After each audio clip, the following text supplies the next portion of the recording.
लातूर शहर महानगरपालिकेच्या निवडणुकीमध्ये लातूरच्या मतदारांनी काँग्रेस वंचित बहुजन आघाडीला एक हाती सत्ता दिली. त्याबद्दल मी त्यांचे खूप खूप आभार व्यक्त करतो, त्यांना धन्यवाद देतो. आणि लातूरच्या मतदारांनी पुन्हा एकदा दाखवून दिलं की लातूर हे नेहमी सत्याच्या बाजूने उभं राहतं आणि गुणवत्तेच्या बाजूने उभं राहतं. जे मुद्दे आम्ही लोकांपुढे घेऊन गेलो ते त्यांना पटले आणि म्हणूनच एवढं घवघवीत यश लातूरच्या मतदारांनी आम्हाला दिलं. एकीकडून राष्ट्रवादीचे नेते होते, एकीकडून भाजपचे नेते होते आणि आपण एकटेच खिंडी लढवली. कसं नाही, आता राजकारणामध्ये म्हणजे जेव्हा लढायचं असतं तेव्हा लढायचं असतं आणि आम्ही लढलो आणि जिंकलो. काँग्रेसची जी परंपरा आहे ती पुन्हा एकदा त्या परंपरेवर लातूरच्या मतदारांनी शिक्कामोर्तब केला. आदरणीय विलासराव देशमुख साहेब, आदरणीय शिवराज पाटील साहेब, आदरणीय शिवाजीराव पाटील निलंगेकर साहेब यांची जी वैचारिक परंपरा आहे त्याच्यावर शिक्कामोर्तब झालं असं मी मानतो. आणि आदरणीय दिलीपराव देशमुख साहेबांचं काम तेही चाललं.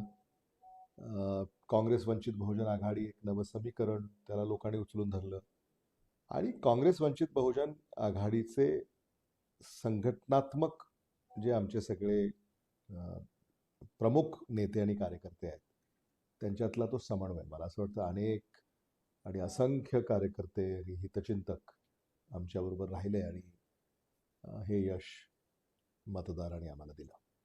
बरोबर. आता विजन काय असणार आहे? जनतेनं भरभरून प्रतिसाद दिलाय, सत्ता आपल्या हातात एक हाती दिली, काय नाही, लातूरकरांचा जाहीरनामा जो आम्ही लातूरकरांसाठी म्हणजे पुढे आणला त्यालाही त्यांनी पाठिंबा दिला. त्यामुळे जाहीरनाम्यातले सगळेच मुद्दे अंमलात आणण्याचा आमचा प्राथमिकता असेल. आणि विशेषतः ज्या 5 गॅरंटीज आम्ही दिल्या म्हणजे भ्रष्टाचाराला फुल स्टॉप, पारदर्शक कारभार, गुणवत्ता प्रदान कारभार. सामान्य माणसं खरंच अडचणीत होती, हेळसांड होत होती त्यांची, लालफितीमध्ये कारभार अडकलेला असायचा, सुलभता नव्हती कुठेच प्रशासनामध्ये. मला असं वाटतं की लोकाभिमुख प्रशासन हे जनतेला हवं आहे आणि ते आम्ही देणार. अनेक योजना आहेत, म्हणजे महिलांना मोफत सिटी बस आहे, किंबहुना नागरिकांचा आरोग्याचा विमा आहे, अपघाताचा विमा आहे, नागरिकांच्या वार्षिक आरोग्य मोफत जी तपासणी आहे ते असेल, वाहतुकीची कोंडी याच्यावर तोडगा काढणं असेल, आणि म्हणजे मूलभूत गरजा आहेत. लातूरचा विस्तार होतोय आणि विस्तारलेल्या लातूरमध्ये अजूनही विकास कामं करायची आहेत किंवा ती अजून झालेली नाहीत. त्यामुळं मग घर तिथं रस्ता, नळ, नाली, पथदिवा, कचरा पेटी हे आम्ही देऊ असं सांगितलं आणि त्या दिशेनं आम्ही पावलं उचलू. बरोबर. आता महापालिका इलेक्शन संपली, आता जिल्हा परिषद सुरू झाली.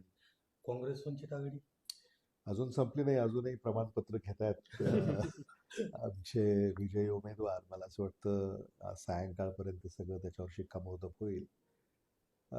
मला असं वाटतं की काँग्रेस वंचित बहुजन आघाडीचा विजय, त्या विजयाचा आनंद आज घेऊन पुढचं पुढे